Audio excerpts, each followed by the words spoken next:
Siang Bapak Ibu guru dan karyawan Simpang Mundur 4 Sonata.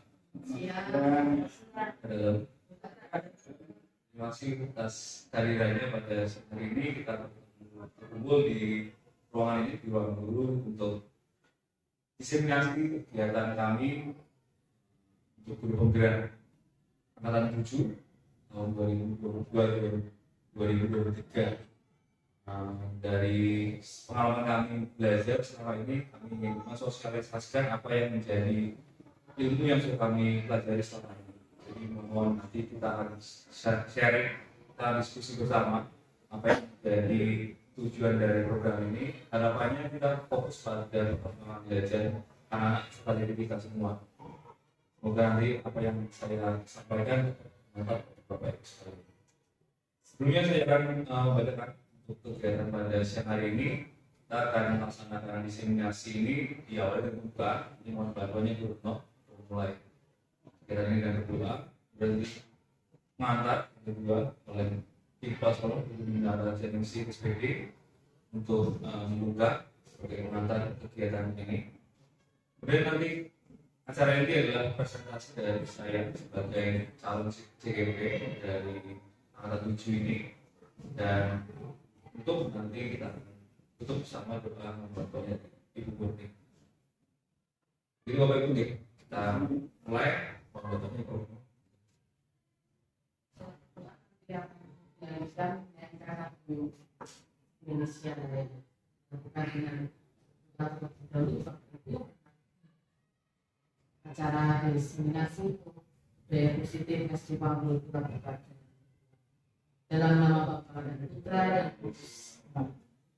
Bapa yang makasih, kami bersyukur kepadamu karena Engkau telah memberi kesempatan kepada kami untuk berkumpul di sini untuk bersama-sama diskusi dan juga pemaparan tentang diseminasi budaya positif di SD Pangkal.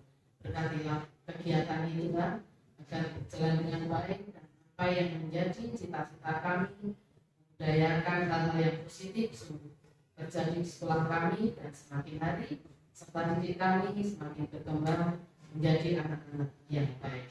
Semuanya ini kami mohon dengan rantai Yesus Kristus, Tuhan dan pengantar kami. Amin. Mari kita berdiri untuk menyanyikan lagu Indonesia Raya.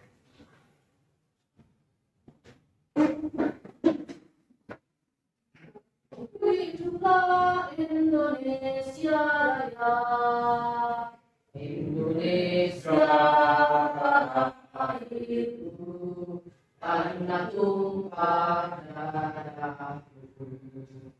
Di sanalah aku berdiri, jati padu hidupku. Indonesia bangsaku, bangsa dan tanah airku.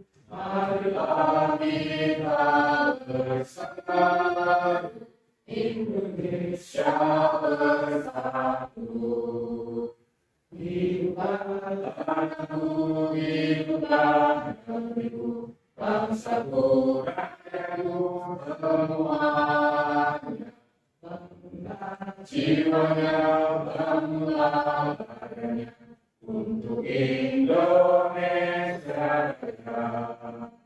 Indonesia Raya, merdeka, merdeka, padaku negeriku yang ku cinta. Indonesia Raya, merdeka, merdeka, hiduplah Indonesia Raya. Indonesia Raya, merdeka, merdeka, padaku negeriku yang ku cinta. Indonesia Raya, merdeka, merdeka, hiduplah Indonesia Raya.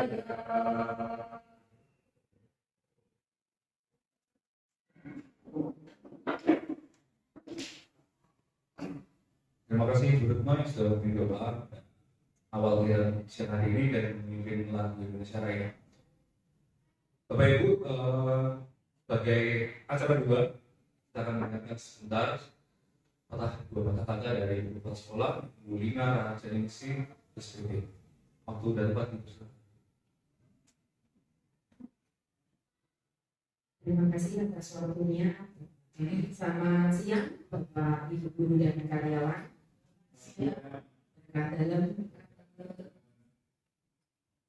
Marilah kita ucapkan puji dan syukur kehadirat Tuhan karena kesempatan yang baik pada siang hari ini kita masih diperbolehkan untuk berkumpul bersama di ruangan ini, terutama menjadi kesempatan yang baik bagi kita karena hari ini kita akan bersama-sama mengikuti diseminasi budaya positif yang akan disampaikan oleh Bapak Antonius Santoso. Kita ketahui bersama beberapa guru dan salah satunya Bapak Antonius Santoso di Kota Yogyakarta ini telah mengikuti program calon guru penggerak yang sudah dimulai beberapa waktu yang lalu. Tentu segala proses dinamika yang diikuti akan memberikan bekal kepada para calon guru penggerak untuk bisa menjadi guru-guru yang nantinya membawa perubahan. Oleh karena itu, terima kasih untuk segala proses yang sudah diikuti, tentunya dari pembekalan sampai pendampingan. Dan hari ini kita bersyukur bersama boleh mengikuti aksi nyata dari salah satu calon guru penggerak di SD Mangudul Yogyakarta, Bapak Antonius Santoso. Hari ini kita akan bersama-sama melihat, mendengarkan, dan nantinya kita juga akan tentunya akan ikut alur seperti apa perubahan yang akan dibawa dan budaya positif yang ada di sekolah kita yang akan ditawarkan akan menjadi sesuatu yang tentunya itu akan menjadi positif juga bagi kita. Terima kasih untuk segala proses yang ada. Mudah-mudahan kegiatan hari ini, diseminasi, sosialisasi atau pemaparan yang nantinya akan disampaikan oleh Bapak Tony bisa menambah segala yang sudah kita perjuangkan, menjadikan pembelajaran di SD Mangudul lebih baik, sehingga proses pendidikan di Kota Yogyakarta, terutama di SD Mangudul Yogyakarta, semakin maksimal, memperoleh peningkatan dari tahun ke tahun. Oleh karena itu sangat berproses untuk Bapak Ibu hari ini, mudah-mudahan menjadikan manfaat bagi kita semua. Selaku calon guru. Terima kasih untuk saya mendengarkan.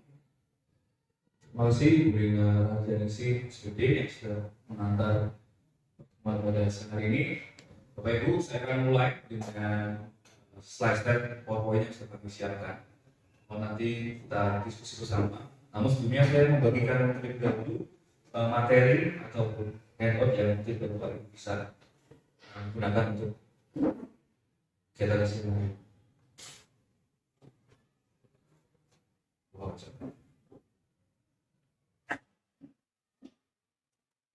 Nanti kita lebih banyak sekali diskusi ya. Mungkin nanti kita akan melaksanakan kegiatan ini kurang lebih 60 menit ke depan dengan materi yang sudah saya siapkan, yaitu budaya positif SD Mangudul Yogyakarta.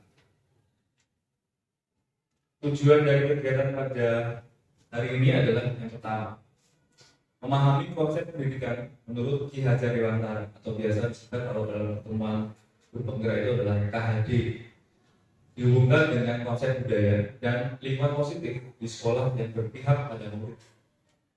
Yang kedua, melakukan evaluasi dan refleksi tentang praktik disiplin dalam pendidikan Indonesia secara umum untuk mendapatkan pemahaman baru mengenai konsep disiplin positif untuk menciptakan murid dengan profil pelajar Pancasila. Ada 6 profil pelajar Pancasila yang Bapak Ibu sudah ketahui selama ini. Nanti kita akan membahas juga.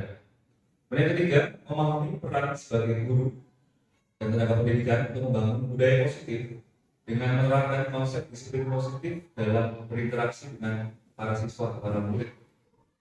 Yang keempat, diseminasi. Tujuan diseminasi ini adalah untuk semua warga sekolah, di mana kegiatan ini adalah ditujukan pada kelompok sekolah kita SD Pambilur 4 Jakarta, agar kita bisa memperoleh informasi dan muncul kesadaran menerima dan akhirnya memanfaatkan informasi tersebut, dalam hal ini budaya positif. Untuk yang pertama, teori menurut Ki Hajar Dewantara atau KHD, pendidikan dan pengajaran itu merupakan usaha persiapan dan persediaan untuk segala kepentingan hidup manusia, baik dalam hidup bermasyarakat maupun hidup berbudaya dalam arti yang seluas-luasnya. Jadi pendidikan ini memang sudah ada sebelum kita lahir, mungkin di zamannya KHD ini atau Ki Hajar Dewantara ini adalah zaman kolonial, di mana pendidikan masih kurang atau kita sadari masih banyak yang menjadi batas dari penduduk Indonesia khususnya untuk mengenyam pendidikan. Namun sekarang kita sudah merdeka dan harapannya kita bisa belajar seluas-luasnya dari semua yang ada di lingkungan sekitar. Kemudian tujuan pendidikan sendiri menurut KHD atau Ki Hajar Dewantara yaitu menuntun segala kodrat yang ada pada anak-anak agar mereka dapat mencapai keselamatan dan kebahagiaan yang setinggi-tingginya baik sebagai manusia maupun sebagai anggota masyarakat. Ini tujuan pendidikan menurut KHD. Jadi kodratnya anak-anak kita adalah mereka mencapai keselamatan dan kebahagiaan yang setinggi-tingginya baik sebagai manusia maupun sebagai anggota masyarakat. Refleksi yang saya buat biar nggak ngantuk bisa lihat kerja saya yang mulai. Yang pertama adalah memerdekakan dan berpusat pada murid. Jadi refleksi diri saya terhadap pemikiran Ki Hajar Dewantara ini adalah yang pertama memerdekakan dan berpusat pada murid. Artinya kita melayani mereka itu adalah agar tadi yang disampaikan oleh KHD, agar mereka mendapatkan keselamatan dan kebahagiaan. Fokusnya kita adalah anak-anak semua. Yang kedua, mengikuti perkembangan zaman. Dari zaman kolonial sampai zaman sekarang kita memiliki banyak situasi, kondisi yang berbeda-beda, dan tadi saya sampaikan bahwa sekarang kita bisa mengenyam pendidikan seluas-luasnya tanpa batas, online maupun offline. Yang ketiga, tidak bertentangan pada nilai-nilai kemanusiaan. Harapannya dari tujuan ataupun teori belajar KHD ini, kita sebagai pendidikan dan juga anak-anak atau warga sekolah lainnya itu memiliki nilai-nilai yang mencerminkan sikap dari manusia itu sendiri yang baik, yang positif tentunya. Kemudian keempat, pembangunan budi pekerti dan proses bukan hasil.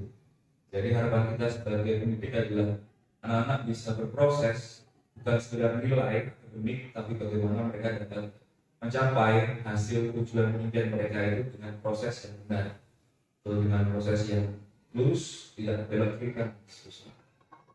Belok kiri kanan itu ada tantangan bagi mereka untuk kembali ke jalan yang harusnya seperti itu. Itu refleksi kami dari pemikiran Ki Hajar Dewantara. Nah, profil seperti apa yang diharapkan oleh bangsa kita saat ini?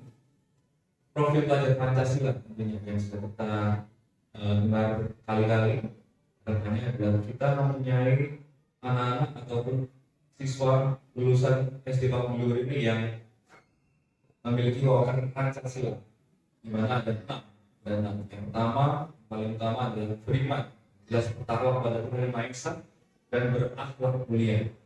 Yang kedua, mandiri. Yang ketiga, bernalar kritis. Yang keempat, kreatif. Yang kelima, bergotong royong. Dan keenam, berkebinekaan global. Itu profil pelajar Pancasila yang harapannya kita bisa wujudkan pada peserta kita di SD Pambilur 4. Teladan guru dalam menciptakan lingkungan positif. Saya yakin kita sudah terbiasa dengan apa yang menjadi budaya. Artinya kita sudah sering mengajari anak-anak melatih anak untuk bisa hidup dengan budaya yang positif. Kita sharing juga, kita diskusi, mungkin Bapak Ibu mau bantuannya untuk sharing mungkin beberapa kata atau kalimat yang bisa kita tangkap dari kebiasaan yang sudah kita tularkan kepada anak dalam bentuk teladan. Kita sebagai pendidik atau tenaga pendidikan menjadi teladan dari anak-anak. Kemudian nanti dampaknya dalam pembelajaran terhadap anak-anak seperti apa? Untuk selanjutnya monggo sharingnya. Persilakan dari siapa? Bruno? Mulai. Ya, sudah biasa dari sejak kelas 1, terutama kelas 1 itu kebiasaannya tiga kata sakti ya Bu ya. 4 kata sakti yaitu tolong, maaf, terima kasih, dan permisi. Kalau dari kecil sudah dibiasakan, walaupun ini baru 4 kata sakti ini dibiasakan, anak-anak nanti dalam kehidupan itu akan terbiasa. Contohnya saja, jika anak-anak bermain lalu nyenggol rumahnya, dia tidak tahu harus meminta maaf. Nah, kita sebagai guru mengajar mereka untuk membiasakan meminta maaf, minta tolong kalau ingin mengambil sesuatu tidak bisa, baik kepada temannya maupun kepada guru, lalu mengatakan permisi jika lewat di depan temannya atau guru yang ada di situ, sehingga kalau mereka ini terbiasa dari kecil, dari kelas 1 dan nanti selanjutnya sampai ke kelas yang tinggi, kelas 6 tingkat yang tinggi itu nanti tidak hanya 4 kata sakti, nanti anak-anak kehidupan di sekolah ini sudah akan terbiasa. Jadi di sekolah kita sudah juga ada kata, ada berbagi juga.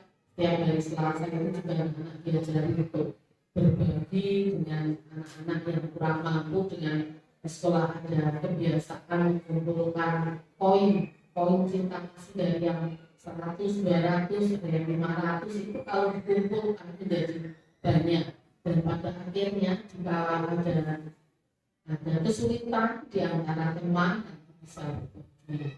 Selain itu di saat anak-anak istirahat, jika ada teman yang tidak membawa bekal, bisa diajari untuk selalu berbagi.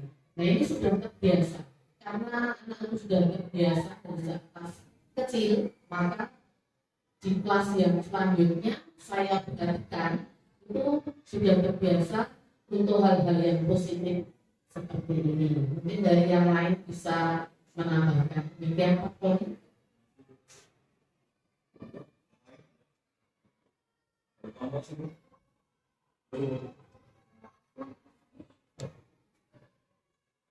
Terima kasih.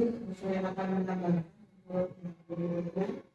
kalau menciptakan lingkungan yang positif ini, kita sebagai guru dan menjadi model di anak didik kita, karena anak didik kita itu kita itu kan milik gurunya, jadi kita bisa memperbaiki yang positif. Saya saja dalam lingkungan kedepannya sopan dan juga menarik, sehingga anak-anak yang kalau misalnya berjumpa keluar dan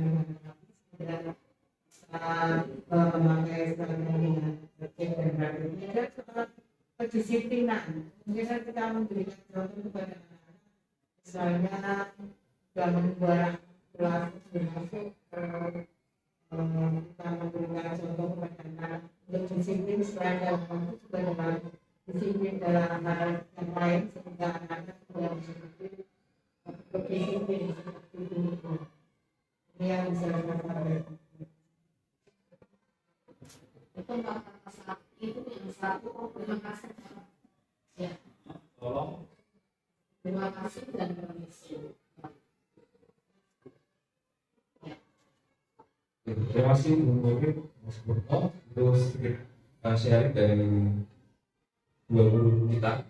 Ada dua teladan itu tentang kata sakti. Harapannya anak dari peserta didik kita itu memiliki dampak buat mereka, yaitu tidak hanya kata sakti. Tolong terima kasih dan permisi, mereka akan mengembangkan dari 4 kata itu menjadi banyak kata yang bisa menjadi mereka orang. Baik kedua menjadi model baik dalam penampilan dan kedisiplinan. Maka dampaknya dari model tersebut anak-anak akan menjadi peniru penampilan yang rapi dan sopan serta disiplin.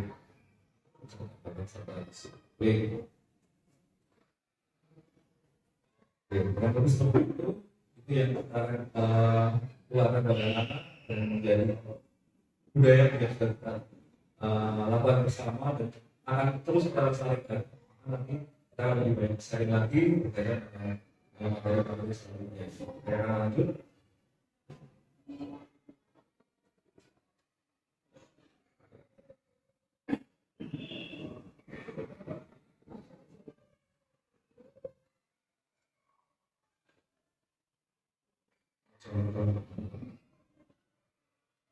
Baik, kemudian yang berikut sekali juga budaya positif. Budaya positif yang selama ini sudah kita laksanakan tadi mungkin hampir sama.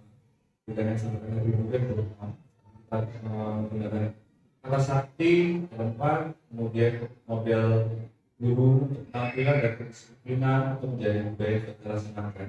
Mungkin bisa kita tambahkan yang merupakan budaya itu menjadi kebiasaan atau aturan yang sudah berlaku di sekolah ini menjadi kebiasaan atau menjadi kebiasaan dari anak yang sudah bisa dilaksanakan tanpa kita minta kembali. Mereka sudah mungkin ada sekali dari pagi.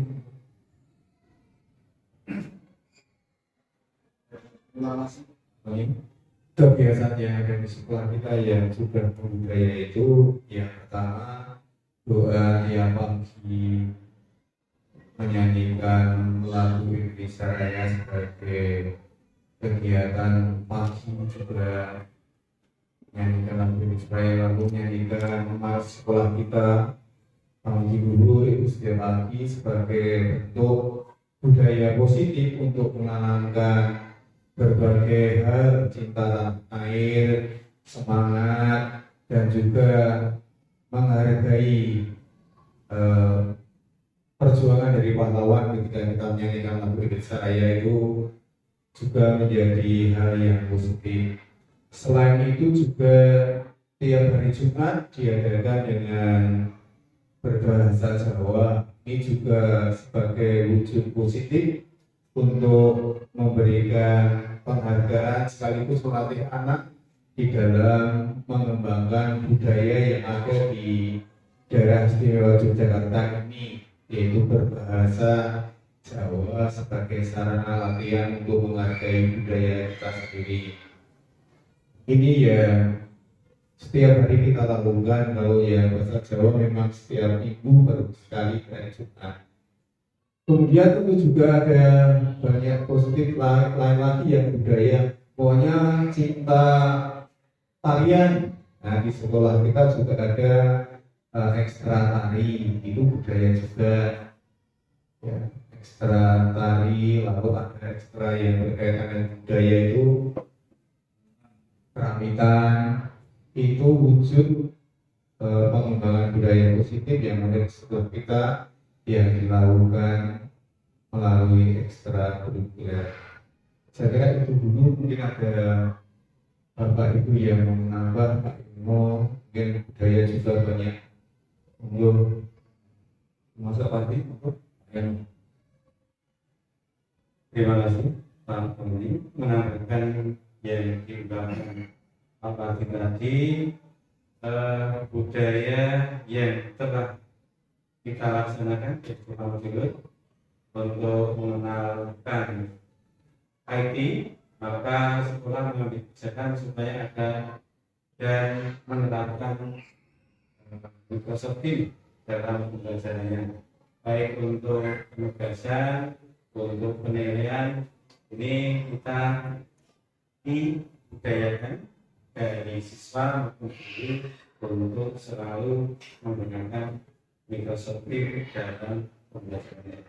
Itu sebenarnya saya ini yang lain. Terima kasih Pak Fadli Purnomo. Tentunya budaya yang sudah kita laksanakan di sekolah ini sudah banyak sebenarnya.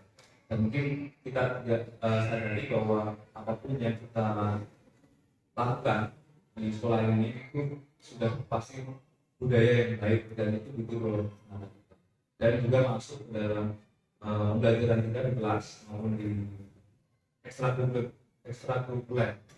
Kita berlakukan juga yang baru kita sudah sering mengupdate anak-anak ataupun guru dan tenaga pendidikan dengan program Office dan 5 tadi yang sudah disampaikan oleh Pak dengan bank IT yang kita ikuti terus seperti itu. Itu mungkin contoh yang tadi dari positif. Nah, dari poin-poin tersebut kita akan sharing, berkaitan dengan budaya positif yang apa yang menjadi target kita selama waktu depan untuk lebih meningkatkan lagi dan melestarikan lagi budaya positif yang sudah ada maupun yang belum ada. Yang pertama, disiplin positif itu dan nilai-nilai kebajikan yang universal. Yang kedua, budaya positif nanti akan kita tingkatkan dengan teori motivasi. Yang ketiga, dengan hubungan dan penghargaan itu menjadikan budaya positif yang ideal seperti apa dengan menggunakan konstitusi. Dan yang keempat, keyakinan kelas. Kelima, kebutuhan dasar manusia dan dunia yang berkualitas. Keenam, 5 posisi kontrol. Dan yang ketujuh, restitusi dengan segera restitusi. Ini adalah 7 poin yang akan kami sampaikan ke Bapak Ibu sekalian untuk tetap melestarikan budaya positif dan yang belum mungkin kita bisa share bersama. Baik, saya lanjut. Disiplin positif nilai kebajikan yang universal itu seperti apa? Kalau kita amati anak-anak di sekolah kita itu kebanyakan sebagian besar disiplin, tapi disiplin sendiri mereka mungkin masih terpaku dengan aturan atau terpaku dengan tata tertib yang ada, sehingga kesannya disiplin itu seperti dipaksakan, bukan budaya. Namun sebagian besar juga sudah memahami bahwa dengan aturan dan tata tertib yang ada mereka menjadi kebiasaan setiap hari, baik di rumah maupun di sekolah ataupun di masyarakat, mereka sudah paham dan tidak perlu ada perintah ataupun ajakan, mereka sudah mengerti apa yang harus mereka lakukan dalam aturan bersosialisasi di rumah, sekolah maupun di masyarakat. Dan mungkin kita sharing lagi satu lagi untuk sharingnya tentang arti kata dari disiplin sendiri itu seperti apa? Disiplin.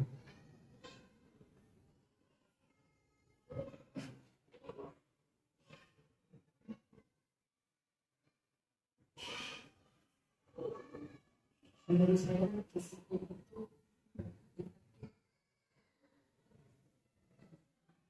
kita perlu dikaitkan dengan sebuah aturan dari kaki Tuhan.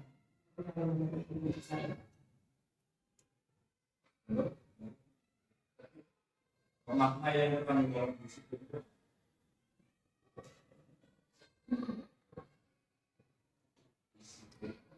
disiplin itu menurut saya itu akan menciptakan suasana yang menjadi nyaman, teratur, tertib, nyaman dan teratur. Kira itu yang saya pahami tentang disiplin. Tapi disiplin ini hendaknya keluar dari dirinya sendiri, bukan karena dipaksakan. Sebab kalau hanya dipaksakan karena takut, itu berbeda dengan disiplin diri. Misalnya begini, saya kalau terlambat itu nanti bukan karena takut dimarahin guru atau Pak Guru, tapi kalau saya terlambat nanti saya akan tertinggal pembelajaran sehingga saya menjadi rugi. Jadi kan ini muncul dari dirinya sendiri. Jadi bukan karena takut, tapi akan berdampak pada dirinya sendiri kalau dia tidak disiplin gitu. Jadi sebaiknya kalau anak-anak disiplin itu tadi tidak dipaksakan karena takut, tapi kita gali supaya anak-anak itu kedisiplinan ini muncul dari dirinya sendiri. Itu Pak menurut saya. Matur nuwun. Ada lagi satu lagi, kelompok ini apa?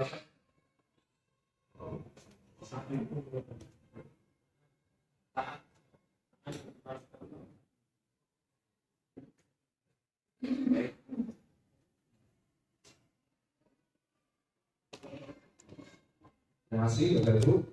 Disiplin itu memiliki kata yang positif, jelas, dan memiliki nilai-nilai yang baik dalam pengertiannya. Itu Bapak Ibu sudah sampaikan. Tertib, ada supaya suasana nyaman dan teratur, juga muncul dari diri sendiri bukan takut dan takut. Itu menjadi makna yang terkandung dari kata disiplin. Kalau menurut kamus KBBI, disiplin sendiri itu mengandung arti dari kata ini muncul tata tertib dan ketaatan sesuai. Kemudian dia memiliki objek sistem atau metode tertentu untuk disiplin. Secara nasional, kata disiplin itu mengandung arti bahwa kondisi yang merupakan produksi sikap mental dan perilaku suatu bangsa ditinjau dari aspek kepatuhan dan ketaatan terhadap ketentuan peraturan dan hukum yang berlaku dalam kehidupan bangsa dan bernegara. Itu kata disiplin yang terkandung dalam KBBI. Namun disiplin sendiri dari pengertian yang ada itu mengembangkan dalam pertemuan Bukogra bahwa disiplin sendiri adalah kata yang positif untuk diterapkan di sekolah dengan kesadaran yang muncul dari sampaikan, kesadaran yang muncul dari anak-anak itu sendiri agar mereka bisa tahu ataupun mengerti dan paham dari apa yang mereka pelajari selama sekolah dan bisa diterapkan sekitar lingkungan mereka, sekolah, rumah dan masyarakat untuk hidup dengan disiplin. Kemudian yang kedua, untuk budaya positif sendiri harapannya kita dapat merubah motivasi yang kami pelajari itu menurut Diane Gosen. Ini adalah salah satu pakar dari buku teori motivasi belajar, yaitu ada motivasi perilaku manusia itu ada 3. Yang pertama, untuk menghindari ketidaknyamanan atau hukuman. Yang kedua, mendapatkan imbalan atau penghargaan dari orang lain.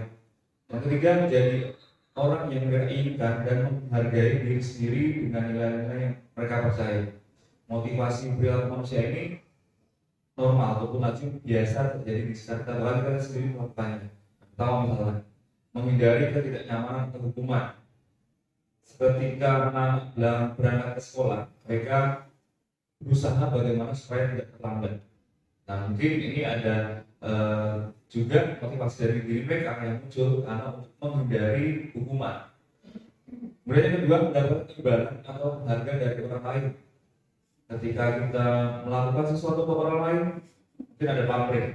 Kalau kita kenal kata pamrih, selama ini berarti dia sudah melakukan sesuatu tindakan yang diminta oleh orang lain, mendapatkan sesuatu atau imbalan dari orang lain. Yang ketiga, menjadikan orang yang mereka inginkan dan menghargai diri sendiri dan nilai-nilai yang mereka percaya. Jadi mereka ingin dihargai setelah melakukan sesuatu, mereka ingin dihargai dan mereka ingin menjadi orang yang mereka inginkan supaya dapat diakui oleh orang di sekitarnya. Seperti itu. Ini motivasi yang menurut Diane Gosen ini menjadi motivasi perilaku manusia yang ada di sekitar kita ataupun kita sendiri yang dari ketiga motivasi perilaku ini mungkin ada dari kita yang paling banyak. Kalau kita lihat dari sisi murid ataupun siswa sendiri, yang mana yang paling sering muncul diskusinya dari tiga ini, 1, 2 atau 3? 1, ada 1, 2, yang 2, yang 3, 2, oke. Yang 1 dari 2, yang 3 dari 2. Mungkin ada pendapat untuk taruh 1, taruh 1.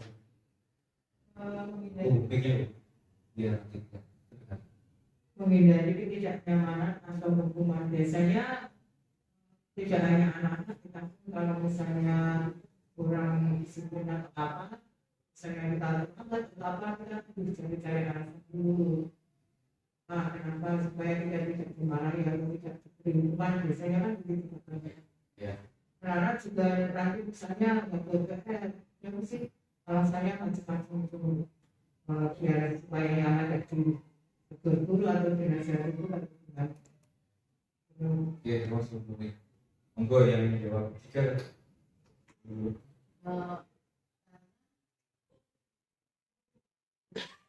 nomor 3 karena presentasi kedisiplinan untuk yang tidak disiplin di sekolah kita itu presentasinya sangat kecil.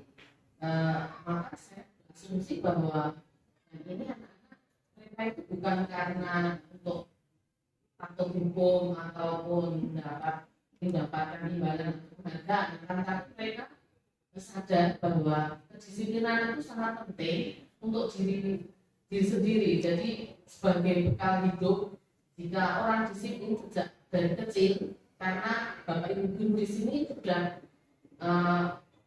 memberi teladan kepada anak-anak bahwa kedisiplinan sangat penting, maka kalau sejak dini itu sudah disiplin, maka ini akan terbiasa sampai hingga dia dewasa sebagai bekal hidup. Jadi saya di sini mengamati itu Pak, ini keluar dari kesadaran mereka sendiri. Itu terbukti dari presentasi yang tidak tertib itu sangat kecil begitu. Iya. Terima kasih Bu. Terima kasih Bu Murni. Itu budaya positif yang kita inginkan dari perubahan ini berdasarkan motivasi dari dosen. Saya lanjut lagi. Yang ketiga adalah penghargaan dan hukuman. Kalau untuk bicara tadi motivasi dari budaya positif yang ada, itu pasti ada istilah penghargaan dan hukuman. Ada salah satu pakar dari luar juga, itu Alticon, dari bukunya Punish by Rewards, itu mengemukakan penghargaan maupun hukuman. Jadi penghargaan maupun hukuman itu adalah cara-cara untuk mengontrol perilaku seseorang yang menghasilkan potensi untuk pembelajaran yang sesungguhnya. Jadi penghargaan maupun hukuman itu sama-sama menghasilkan potensi untuk pembelajaran yang sesungguhnya. Menurutnya tidak akan memberikan penghargaan pun itu nilainya sama dengan hukum seseorang. Jadi teorinya menurut Alticon seperti itu. Atau sebagaimana mungkin kalau kita bingung ya, mengasih penghargaan salah, kasih hukuman juga salah. Menurut pembelajaran yang sudah kami alami di program guru gerak ini, ada alternatifnya. Nanti akan ada alternatif dari untuk dari membedakan antara penghargaan dan hukuman. Maka alternatifnya ada tadi, yaitu restitusi dan ganti, yaitu proses menciptakan kondisi bagi murid untuk memperbaiki kesalahan mereka, sehingga mereka bisa kembali pada kelompok mereka dengan karakter yang lebih kuat. Kembali lagi ke teorinya dosen. Restitusi juga adalah proses kolaboratif yang mengajarkan anak-anak untuk mencari solusi ataupun untuk masalah dan membantu mereka berpikir tentang orang seperti apa yang mereka inginkan dan bagaimana mereka harus memperlakukan orang lain. Melalui pendekatan restitusi ini, maka ketika murid berbuat salah, guru akan menanggapi dengan mengajak murid berefleksi tentang apa yang dapat mereka lakukan. Tidak langsung memberikan hukuman, tidak langsung memberikan penghargaan, namun untuk memperbaiki kesalahan mereka sehingga mereka akan menjadi pribadi yang lebih baik dan menghargai dirinya dan juga orang lain. Seperti itu. Nah, keyakinan, poin keempat dari budaya positif ini yang diminta adalah keyakinan. Keyakinan yaitu dalam hal ini menjadi nilai-nilai kebajikan universal yang disepakati secara tersirat dan tersurat, lepas dari latar belakang suku, negara, bahasa maupun agama. Nilai kebajikan yang dipilih dapat menjadi fondasi keyakinan sekolah ataupun kelas yang disepakati oleh seluruh warga kelas. Keyakinan ini kata yang biasa kita dengar, tapi cenderungnya keyakinan itu adalah berkaitan dengan agama atau iman. Tapi yang kami pelajari adalah keyakinan ini berkaitan dengan kesepakatan kelas atau aturan kelas atau tata tertib yang ada di sekolah maupun di kelas. Jadi mungkin hanya perbedaan kata dan persepsi dari program ini. Dan keyakinan ini sebagai contoh seperti ini. Ini keyakinan kelas kami, kelas 5 tahun 2004, ada seperti ini. Nah, ini saya ambil contohnya.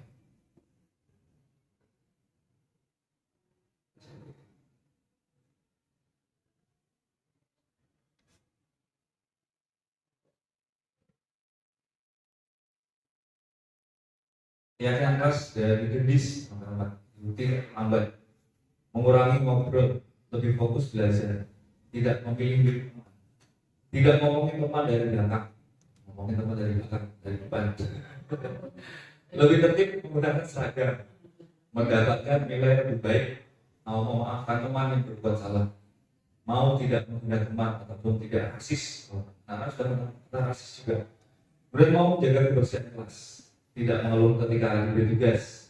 Nah, ini yang sering dialami oleh kita ketika kita memberikan tugas, anak-anak mengeluh. Kemudian yang kedua, mau mengerjakan tugas dengan baik, tidak menghina orang tua, mau melaksanakan kesepakatan bersama dengan kelas. Ini salah satu contoh. Kita tahu lagi misalkan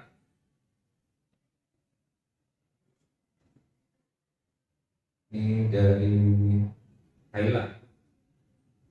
Tidak terlambat sama seperti temannya tadi, mengurangi bicara saat pelajaran, tidak mengejek nama orang tua, tidak menghina teman, tidak menyinggung teman, tidak membicarakan teman dari belakang, baris secara teratur dan tertib, tidak membentak teman secara keras, tidak mengucapkan kata-kata yang kasar pada teman, tidak membuat teman sedih, tidak menuduh atau menyalahkan teman, mengurangi mencontek di kelas, tidak membuat teman nangis. Nah, kebetulan di kelas saya itu ada 36 siswa. Jadi mereka membuat sendiri-sendiri dan itu akan dirangkum oleh kelas untuk menjadi satu kesepakatan yang bisa dilakukan di kelas.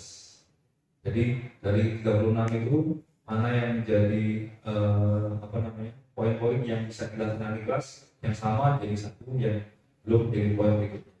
Itu keyakinan kelas.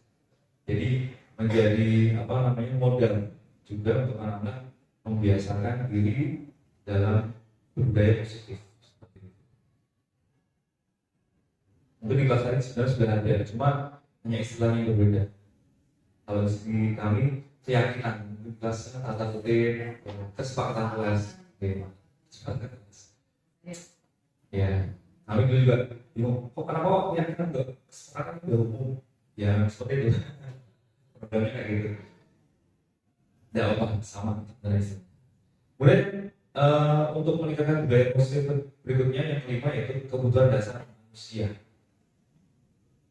Yang pertama, kebutuhan dasar manusia itu kita harus paham bahwa kita itu adalah makhluk yang harus hidup atau survival. Yang kedua, memiliki kasih sayang dan rasa untuk diterima, love and belonging. Yang ketiga, itu kebebasan atau freedom.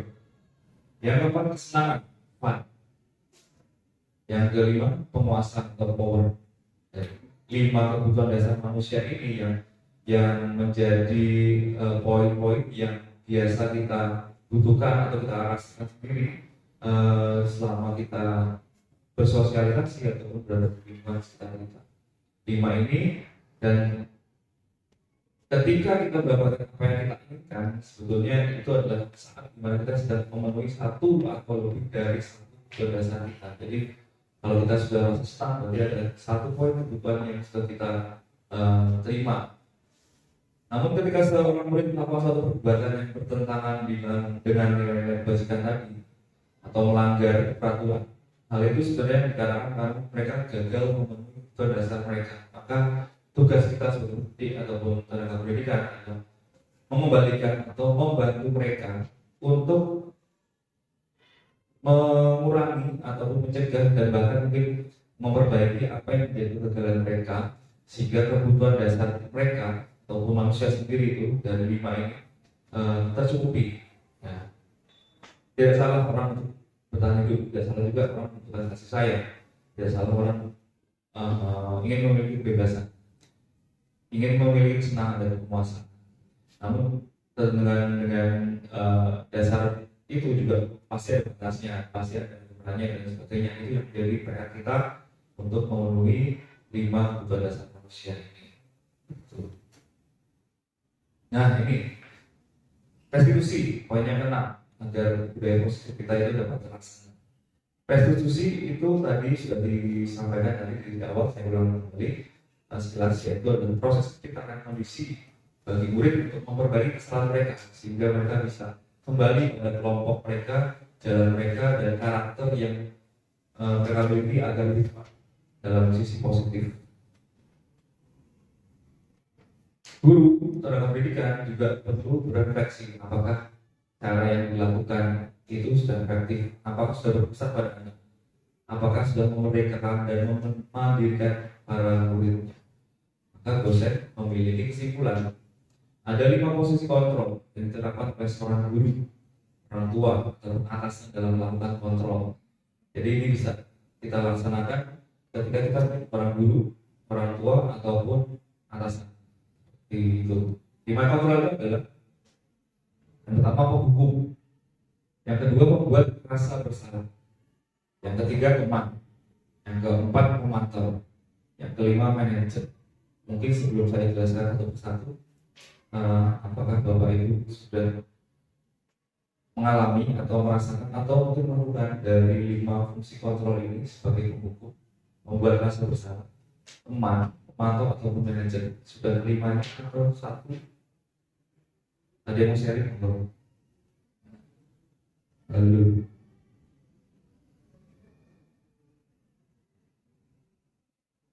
Bu Wiwi, mungkin Bu Wiwi selama mengajar ini pernah melakukan suatu atau menangani suatu masalah siswa, tapi kapasitasnya adalah sebagai hukum, membuat rasa bersalah, bagaimana atau manajer atau manajer. Tidak ada yang baik atau salah, tapi mungkin pengalaman dulu. Terima kasih Pak Tony. Selama saya mengajar, memang masalah-masalah untuk anak masih ada. Ada anak-anak tidak mengubah PR, kemudian mereka berkabar, kemudian berkelahi, itu pasti ada. Dan ketika anak-anak itu melakukan misalnya berkelahi, itu pertama yang saya lakukan adalah bertanya. Bertanya. Kemudian apa alasannya berkelahi? Kemudian alasan berkelahi. Kemudian setelah mereka mengatakan saya berkelahi itu karena ini, dan apakah itu benar atau salah? Sehingga anak menyadari kesalahannya itu Pak. Terima kasih Bu.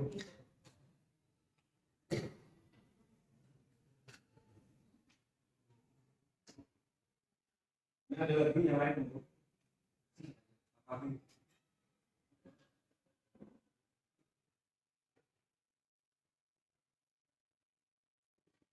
Terima kasih Pak. Kalau saya rasakan selama ini, saya ini sebagai penghukum pernah, sebagai pembuat rasa bersalah pernah juga. Saya berlaku sebagai teman juga pernah. Saya sebagai pemantau saja juga pernah. Lalu yang manajer memang saya belum tahu persis itu seperti apa itu manajer ya. Mungkin awalnya seperti perusahaan itu apa. Lalu berkaitannya dengan kontrol apakah seperti itu, saya tidak tahu persis. Tapi yang saya rasakan selama ini nomor 1, 2, 3, 4 saya pernah merasakan. Kalau yang nomor 5 itu secara jelasnya saya belum tahu. Mungkin pernah, tapi saya tidak tahu kalau itu manajer gitu ya. Gitu ya. Mungkin itu aja Pak Tony. Ya. Terima kasih. Nanti saya sampaikan.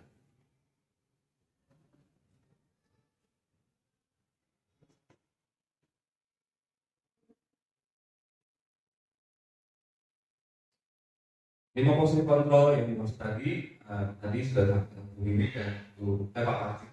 Memang kita pernah lakukan, tapi mungkin kita belum mengetahui posisi yang seperti apa sebenarnya yang sudah kita laksanakan.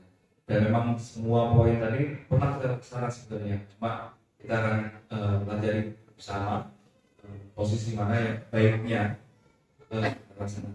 Karena tidak semuanya itu pernah kita laksanakan dan itu tidak ada yang salah juga. Untuk penghukum, orang hukum biasanya itu menggunakan hukuman fisik ataupun verbal. Orang-orang yang menjalankan posisi penghukum senantiasa mengatakan bahwa sekolah itu memerlukan sistem ataupun alat yang dapat menekan murid-murid lebih dalam. Sehingga guru-guru yang menerapkan posisi hukum ini kan berkata, patuhi aturan saya atau awas. Kedua, kamu selalu saja sabar. Selalu, pasti selalu yang terakhir selesai. Nah, guru yang seperti ini senantiasa percaya bahwa hanya ada satu cara agar pembelajaran bisa berhasil, yaitu cara dia. Jadi kita itu mempunyai cara yang membuat anak menjadi tertekan ataupun menjadi memiliki hukuman yang harus sesuai dengan kemauan kita.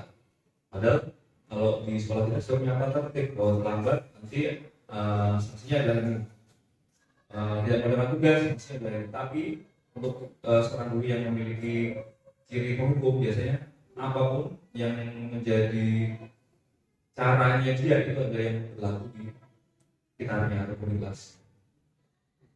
Kemudian membuat rasa bersalah. Mungkin saya minta tolong contoh membacakan ini kalimat ini. Gimana membacanya ketika kita membuat orang itu menjadi merasa bersalah. Mungkin basic.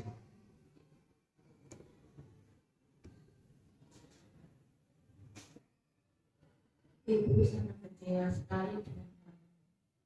Berapa kali ibu harus memberitahu ya. Gimana coba? Kalau orang tua kamu tahu kamu berbuat begini.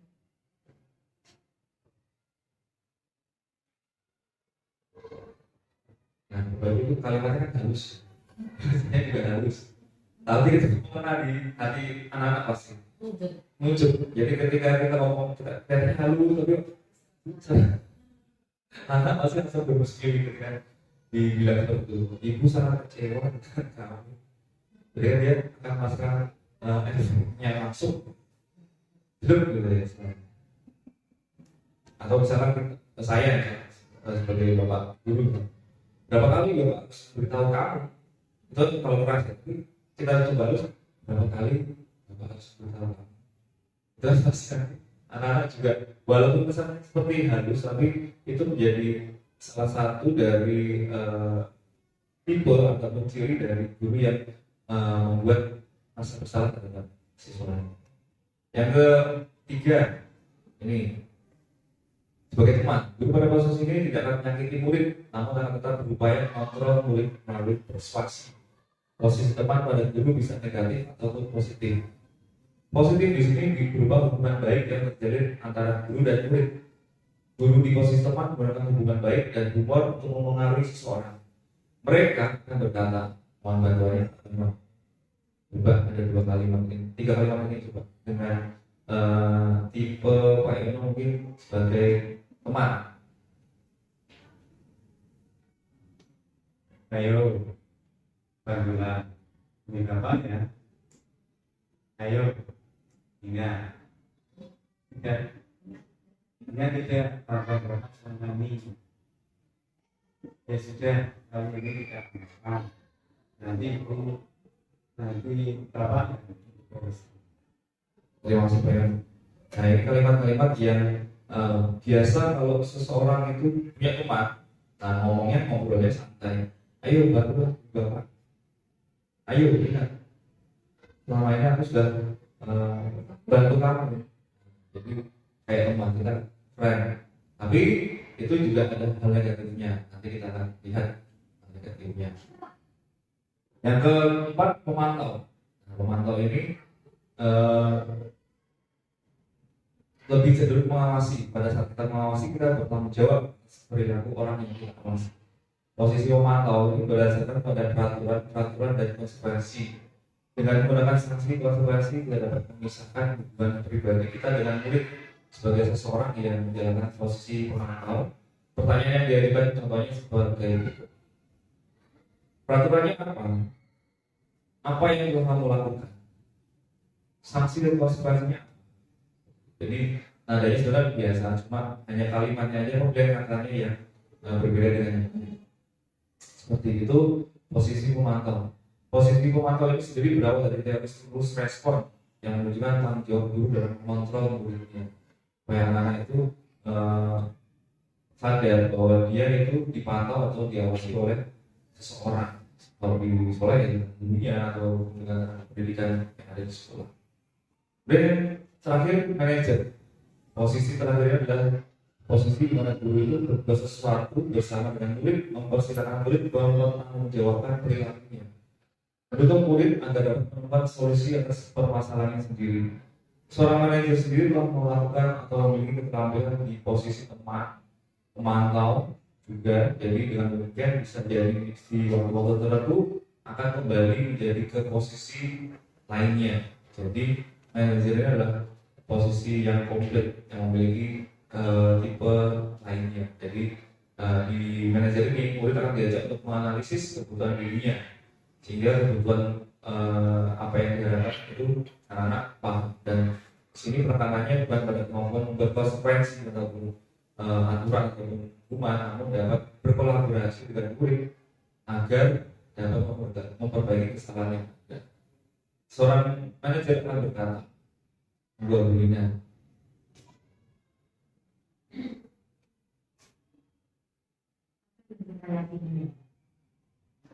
meyakininya, jika kamu meyakininya, bersedia memperbaikinya.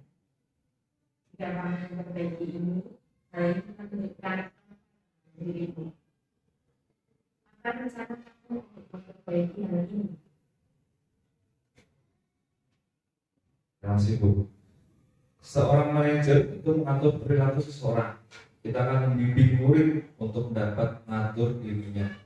Seorang manajer bukannya memisahkan murid dari kelompoknya, tapi mengembalikan murid tersebut ke kelompoknya dengan lebih baik dan kuat. Nah, sebagai contoh misalnya,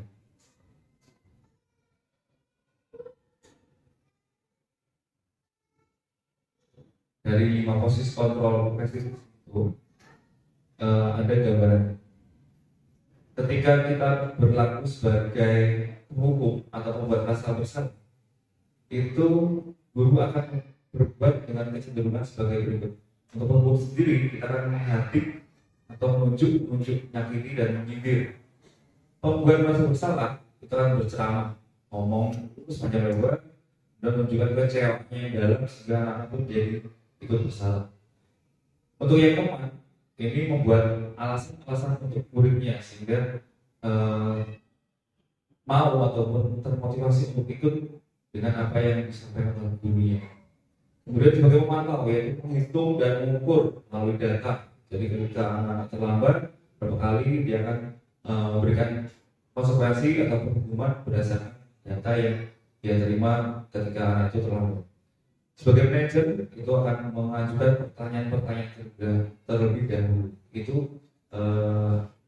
hasil dari identitas dari guru-guru yang mungkin selama ini kita alami bersama. Namun harapannya dengan budaya positif ini kita mengalami perubahan. Kemudian ini kalimat tadi ya, bisa saya kita bacakan bersama ya. Yang berkata, nah ini yang kita tidak akan sadari adalah hasilnya. Ketika kita menjadi penghukum, hasilnya adalah anak akan memberontak atau menjadi pendendam, menyalahkan orang lain, menyembunyikan ataupun menyangkal berbohong ketika dia dianggap menjadi orang yang bersalah. Kalau menjadi teman, ini pun akan menjadi ketergantungan dari mereka untuk selalu tidak mandiri ya. Kemudian yang keempat, menyesuaikan bila diawasi. Ini yang memantau, menyesuaikan bila diawasi. Kalau enggak ya udah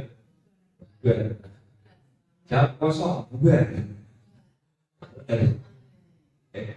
Brand yang manajer hasilnya kita akan memanfaatkan watak dan karakter anak-anak itu sendiri. Jadi dari 5 posisi ini memang kita pernah mengalami dan kita bisa sadari sekarang bahwa itu adalah posisi yang sudah kita lakukan dan kita bisa terapkan juga di kelas ini, biarpun di sekolah ini tidak ada posisi yang salah, hanya posisinya adalah negatif dan positif. Posisinya yang negatif dan positif bukan salah atau benar. Ketika kita menjadi hukum, kita pun dibutuhkan karena tidak memungkiri juga ketika anak yang terlalu banyak membuat kesalahan, kita harus memberikan sanksi agar mereka bukan jera tapi sadar dengan apa yang mereka lakukan.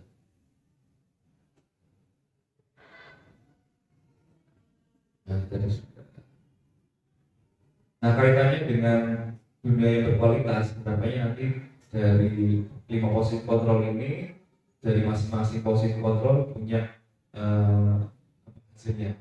Murid meletakkan guru di luar dunia yang berkualitas. Murid meletakkan guru di dalam dunia yang berkualitas juga. Jadi semuanya harapannya itu jadi anak-anak yang berkualitas, tapi tidak dengan satu posisi kontrol. Semuanya bisa kita terapkan menjadi suatu kesatuan yang utuh sehingga anak-anak bisa mengalami proses pengembangan belajarnya melalui para pendidik ataupun tenaga pendidikan. Kita lanjut. Sebagai contoh ya, sebelum lanjut ke yang poin terakhir ada sedikit video dari contoh.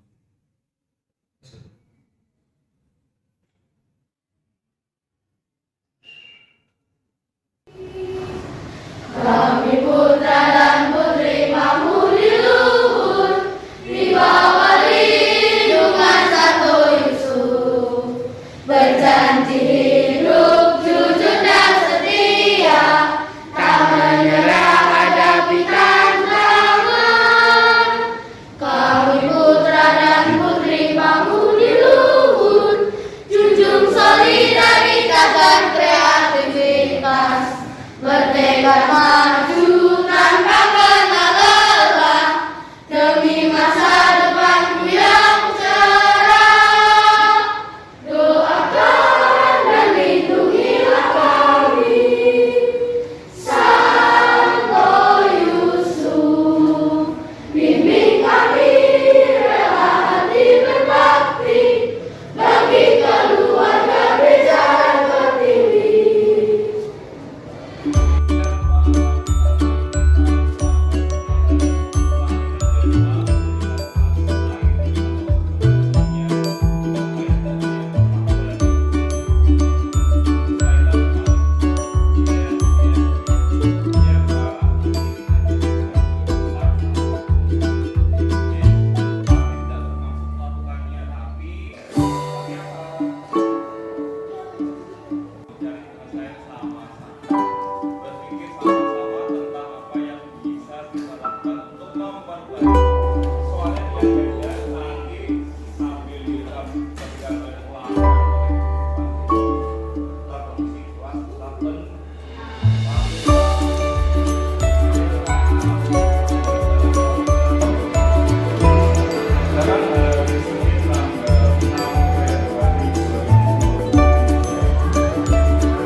Hari ini Pak Tony maafkan, tapi besok tidak boleh mengulanginya lagi, ya.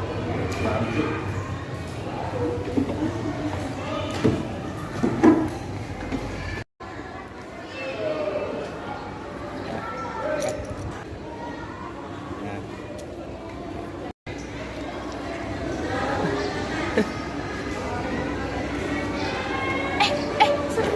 Ada Lovita tuh. Yuk kita samperin aja yuk.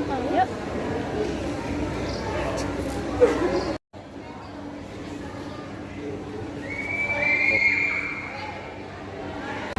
Kenapa? kamu tuh bisa nggak sih nggak telat? Punya alasan nggak kamu di rumah? Jadinya kelas kita tuh dilihat dari murid yang paling banyak terlambat. Nanti kelas kita tuh dicap jadi kelas yang telatan. Biasa-biasa tuh kelas telat, malu-maluin kelas banget loh. Iya nih. Kamu tuh bisa nggak sih nggak telat? Punya alasan nggak kamu di rumah? Jadinya kelas kita tuh dicap dari kelas yang banyak murid yang telat. Nanti kelas kita tuh dicap jadi telatan. Biasa-biasa tuh jangan telat, malu-maluin kelas banget loh.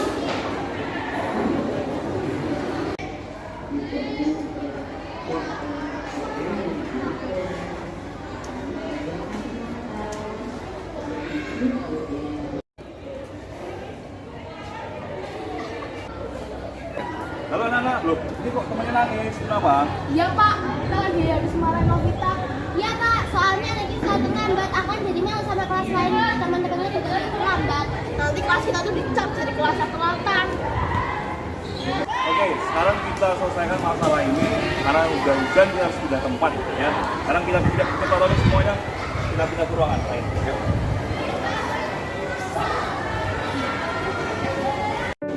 Baik, sekarang kita sudah di perpustakaan sekolah kita. Pak Tony ingin mengajak kalian untuk menyelesaikan masalah yang tadi sudah terjadi. Apakah kalian mau?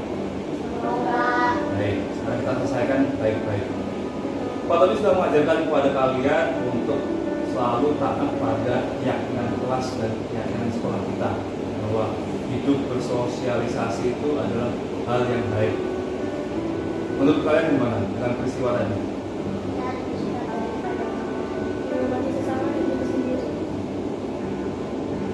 Apakah kalian senang tadi ketika melakukan hal-hal yang kurang baik dari keyakinan yang sudah kita sepakati bersama? Kemudian sekarang baiknya bagaimana?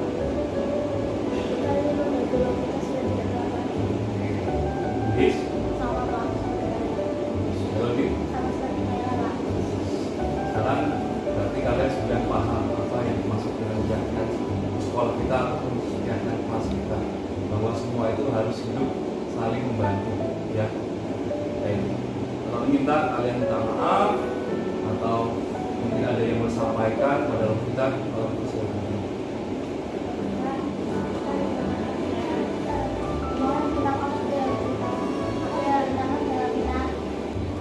Baik, sekarang sudah baikan, sudah bisa senyum lagi, kalau kita sudah baik lagi. Sekarang bakal harap kalian bermain dengan ceria kembali, diajak temannya untuk bermain. Oke? Tetap jaga Kekompakan. Oke, silakan istirahat.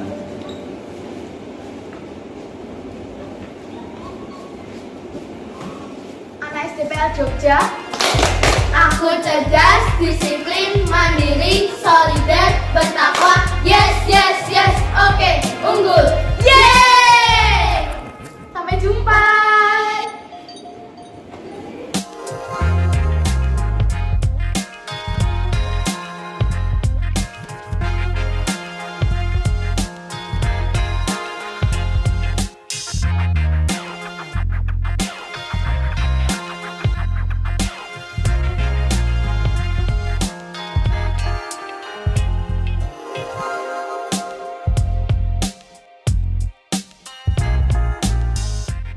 Itu sebelah gambaran untuk poin terakhir, yaitu berkaitan dengan segitiga restitusi, di mana ini adalah poin terakhir di mana untuk menerapkan atau meningkatkan dan melestarikan budaya positif, kita diharapkannya untuk melihat kembali melalui segitiga restitusi ini.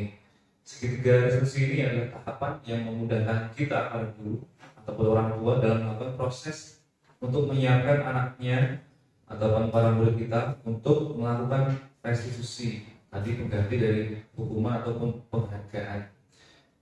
Segitiga restitusi ini ataupun segitiga triangle, karena bentuknya segitiga, ini mempunyai urutan, bukan urutan tapi mempunyai 3 poin.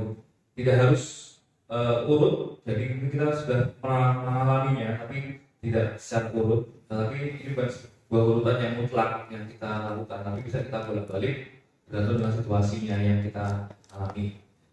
Yang pertama adalah melakukan atau mengecek tindakan yang salah tadi, apakah mereka sadar dengan tindakan atau perilakunya itu benar atau salah. Mereka akan mengungkapkan dengan pertanyaan yang kita buat, sehingga kita tiba-tiba memancing pertanyaan-pertanyaan itu untuk memunculkan hasil dari yang mereka lakukan. Kemudian yang kedua, menanyakan keyakinan dari perilaku tersebut. Kita sadar kembali apakah keyakinan atau kesepakatan kelas tadi itu sudah mereka lakukan atau sudah mereka terapkan. Kalau belum, kita ingatkan kembali agar mereka kembali dengan kesepakatan atau keyakinan yang sudah disepakati bersama. Yang terakhir adalah menstabilkan identitas. Sebenarnya ini yang awal, tapi tidak mutlak juga yang saya sampaikan. Dimana kita mengecek kembali bahwa orang yang ada di sekitar sekitar kita itu atau kita sendiri itu melakukan suatu kesalahan. Maka kita bukan orang yang sempurna, dan anak-anak juga diharapkan nanti bukan menjadi satu-satunya orang yang pernah melakukan itu. Jadi kita bisa menyadarkan mereka, kita juga pernah melakukan, tapi kan kita harus kembali atau sadar dengan hal yang salah tersebut untuk menjadi orang yang lebih baik. Maka apa yang kita ambil dari ketika mempelajari restitusi ini? Restitusi ini yang pertama membantu murid untuk mengontrol dirinya dengan lebih baik, sehingga ia akan menjadi orang yang memiliki tujuan, yaitu mempunyai kedisiplinan yang positif dan memulihkan dirinya setelah berbuat salah. Yang kedua, melalui pendekatan restitusi, ketika murid-murid berbuat salah, guru akan menanggapi dengan mengajak murid berefleksi tentang apa yang mereka lakukan, sehingga untuk memperbaiki kesalahannya, dan juga mereka akan menjadi pribadi yang lebih baik dan menghargai dirinya. Seperti itu. Itu 7 poin yang kami sharekan dalam pertemuan ini. Harapannya melalui 7 poin itu menjadi model untuk melakukan budaya positif yang baik yang sudah ada dan terselesaikan, yang belum ada kita tingkatkan. Maka kesimpulan yang bisa saya petik dari pertemuan ini, Bapak Ibu, yang pertama adalah kita sebagai pendidik ataupun tenaga pendidikan itu harus bisa mendesain dan menciptakan suatu lingkungan yang positif bersama seluruh warga sekolah dan stakeholder agar saling mendukung, saling belajar, saling bekerjasama sehingga tercipta kebiasaan-kebiasaan baik.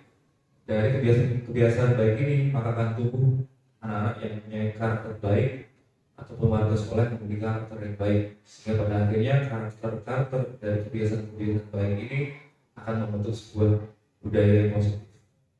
Yang kedua, lingkungan dengan budaya yang positif akan menjadikan atmosfer sekolah yang menjadi aman, nyaman, dan menyenangkan. Dan yang ketiga, murid berkesempatan dan memiliki kebebasan untuk berproses, belajar, berkreasi, serta bisa memperbaiki kesalahan, mempunyai kemauan belajar, dan mampu menerima dan menyerap suatu pembelajaran. Ini kesimpulan yang saya buat berdasarkan pertemuan pada siang hari ini. Mungkin kurang lebihnya saya mohon maaf dan terima kasih atas partisipasi Bapak Ibu guru sekalian, serta Bu Lina sebagai kepala sekolah SD Panggung Luhur sudah meluangkan waktunya untuk hadir di pertemuan ini. Begitu Bapak Ibu, mungkin ada yang ingin disampaikan untuk closing sebagai masukan kami sebagai calon guru penggerak dalam program gerak. Terima kasih Pak Kami. Kita beri aplaus dulu Pak Kami. Ya, satu yang menginspirasi juga mungkin menggelutik dan membangkitkan kembali apa yang sudah kita lakukan dan bagaimana yang mungkin ditawarkan tadi menjadi sesuatu yang baik dan menjadi energi yang baik pula. Terima kasih sudah mengikuti segala yang sudah kita lakukan. Artinya apa yang sudah dimulai oleh Bapak Ibu calon guru penggerak menambahkan kembali, kemudian melengkapi semua pelayanan yang ada di SD Panggung Luhur Jakarta ini. Mudah-mudahan program ataupun proses hari ini menjadi sesuatu yang menguatkan bagi Bapak Ibu guru calon guru penggerak dan menginspirasi juga untuk Bapak Ibu yang lain, sehingga program ini juga dapat kita laksanakan dan diselesaikan dengan baik. Terima kasih untuk diseminasi atau paparan yang ini juga fungsinya untuk memberikan kita informasi dan juga memberikan kita tentang budaya positif yang sebenarnya kita sudah melakukannya dan semakin dikuatkan dengan berbagai macam teori yang memberikan pengetahuan baru. Sekali lagi terima kasih, sukses untuk Pak Tony. Mudah-mudahan dapat lolos dan menjadi salah satu guru yang dapat diadakan lagi di Pamit Luhur ini dan menjadikan sekolah kita semakin maju dan berkembang. Terima kasih Bapak Ibu. Kita akan tutup pertemuan pada siang hari ini dengan berdoa membangun yang ibu.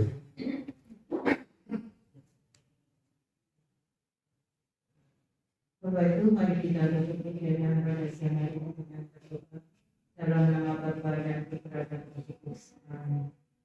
Yang Maha Kasih, kepada atas perjalananmu selama pertemuan dalam acara inseminasi budaya positif di SD kami Luhur.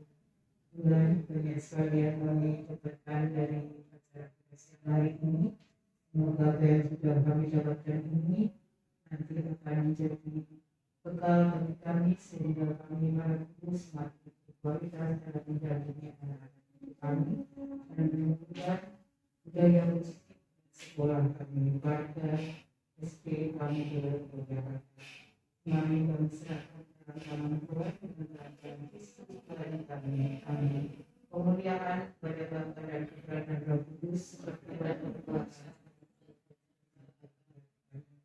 dalam nama Bapa. Terima kasih Bapak Ibu. Salam sehat, salam bahagia. Amin.